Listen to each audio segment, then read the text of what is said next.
The slave market of Carvas always smelled the same: burned oils, wet stone, and the copper tang of despair. Under the blistering twin suns, the auction stage stood tall like a gallows, its black planks worn smooth by countless feet that had marched across it, stripped of freedom and dignity.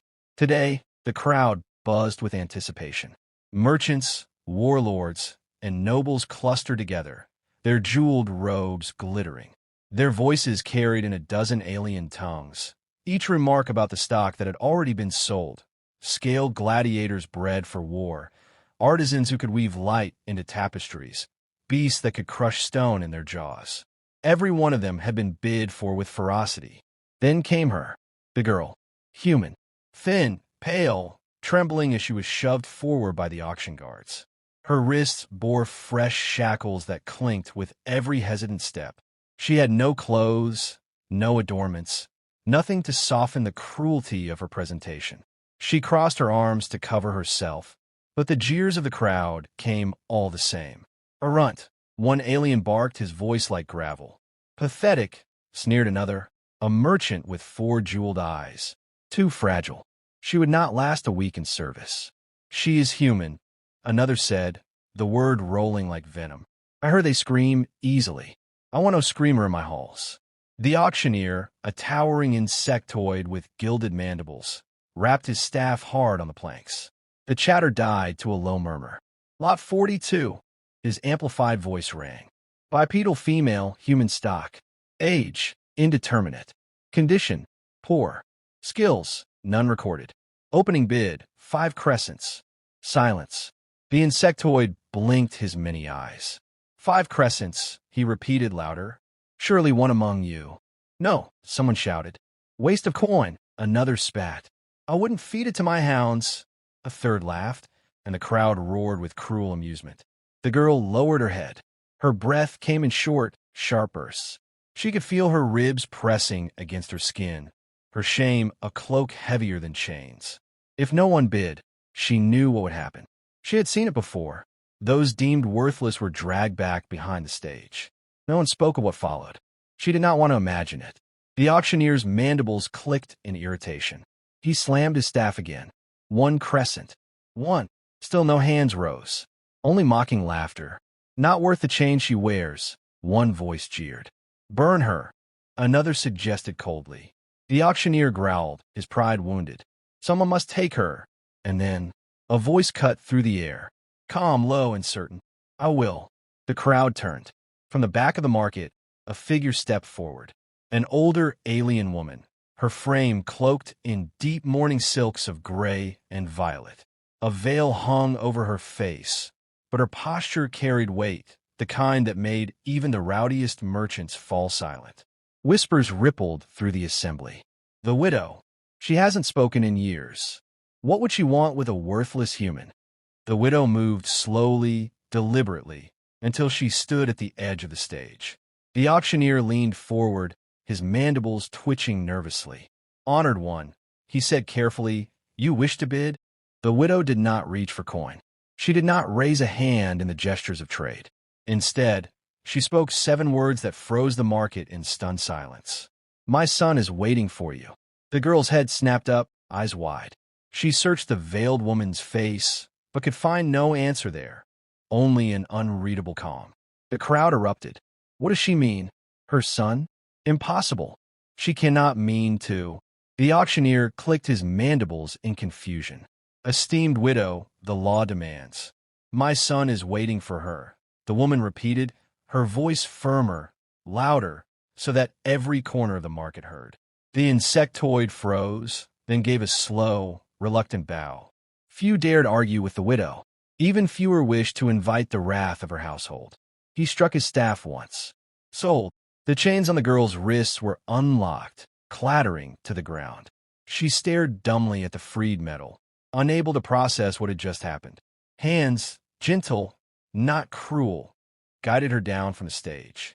The widow placed a silken shawl around her shoulders, shielding her nakedness from the eyes of the crowd. Murmurs followed them as they walked. Some were mocking, others uneasy, a few fearful. The girl stumbled at the edge of the bazaar. but the widow steadied her with a hand.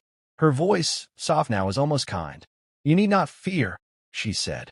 "Your place is safe." The girl swallowed hard. Why me? Why?" The widow's head turned slightly. Beneath the veil, her eyes glistened with something unspoken. "Because," she whispered, "my son is waiting for you." That night, in the widow's quiet home of stone and candlelight, the girl sat clothed and fed for the first time in months.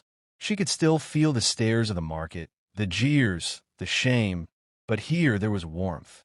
The widow moved like someone who had endured much, yet still carried dignity like a crown. As the girl lay down on a simple cot, the widow paused in the doorway. "Tomorrow," she said softly, "you will meet him. Then you will understand." And with that, the door closed, leaving the girl in silence, her heart pounding with questions and fear.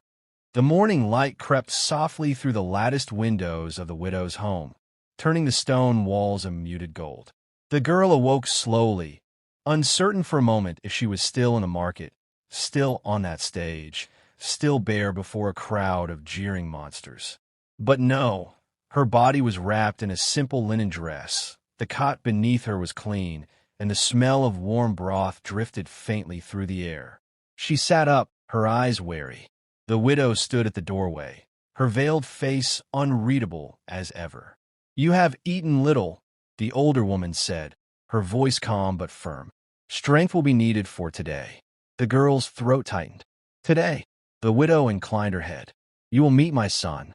The girl hesitated, fear crawling in her chest. She had no idea what that meant. Was he cruel? Broken? A master in need of slave? She remembered the widow's words at the auction. "My son is waiting for you." What did that mean? Why her of all people? But she followed. What choice did she have? The widow led her down a narrow corridor, past shelves lined with strange objects, old weapons, medals, fragments of banners torn from wars long ended. The air grew heavier the further they walked, not from heat, but from memory. This house was a shrine to battles fought and lives lost. At the end of the hall, a door waited. The widow pushed it open gently. "Go," she said. The girl stepped inside. The chamber was dim, lit only by a few candles. In its center lay a figure on a low bed, half-shadowed. At first she thought he was a machine. Metal glistened along his arm, and tubes ran into his chest. Then she saw the rise and fall of breath, the unmistakable presence of a living being. His face turned toward her, scarred, gaunt, but alive. His eyes, sharp and piercing, caught hers. "So," he said softly, his voice rough like stone dragged across stone. "You are the one." The girl froze. He studied her, gaze lingering not on her frailty, but on something deeper, something he seemed to recognize. His lips curved into the faintest hint of a smile. "I told my mother," he murmured, "that a human would come, and she would look just like you." The girl's heart hammered her chest. I don't understand." The widow's voice came from behind her, low and reverent. "He has been waiting, long before you were brought to market." The son coughed, his body shuddering with the effort. She rushed forward instinctively, kneeling by his side, unsure why she cared but unable to stop herself. He waved off her concern, but his eyes softened. "They thought I would die here," he whispered, "that the war broke me. But I told them, I am not done. Not yet. Not until she comes." His gaze locked on hers. "And now you are here." The girl shook her head. "But I'm no one. I was left unsold. Worthless." The widow's son gave a dry laugh that turned into another cough. "Worthless? No. They call you weak because they do not understand. Humans. I fought beside one once, long ago. He was no larger than me, no stronger. But when the battle came, he endured what would have killed others 100 times. He stood where no one else could. And when the war ended, I swore, one day, a human would come again. One who carried that same fire." The girl's throat tightened. Tears stung her eyes, unbidden. No one had ever spoken of her kind that way. Not as weak, not as fragile, but as something enduring, something unbreakable. "Still," she whispered, "why me? I don't have that fire. I'm just broken." The son's scarred hand lifted, slow and trembling. until it brushed her arm. The touch was light, but it steadied her more than chains ever had. "You survived," he said simply. "That is enough." Days passed. The girl remained in the widow's home, not as a servant, but as something else, though she could not yet name it.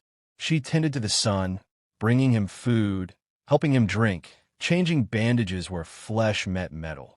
In return, he told her stories.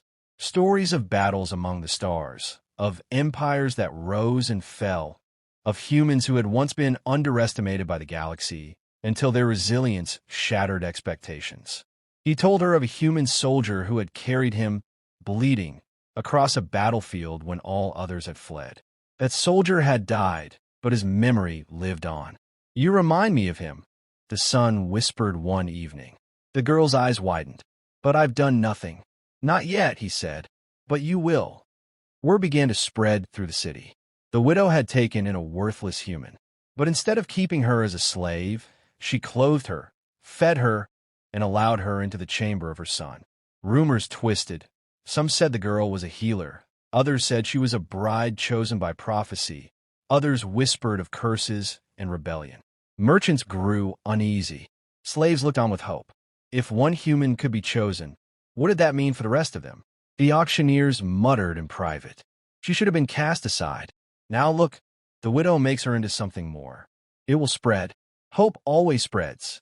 And still, in the quiet chamber, the son's eyes burned with certainty every time he looked at her. "You were not bought," he told her one night, his voice steady despite the weakness in his body. "You were chosen. Do you understand?" The girl swallowed hard, her heart trembling. Chosen for what? His hand found hers, firm despite the scars, despite the machines that kept him alive. "To change everything," he whispered. "Together." The girl lay awake long after, staring at the ceiling of her small room. For the first time in years, she did not feel like nothing. For the first time, she felt a spark inside her chest, a tiny ember, fragile but alive. And she realized, with a quiet, terrified certainty, that the widow's son had been right. She had survived. She had been chosen. And now, change was coming.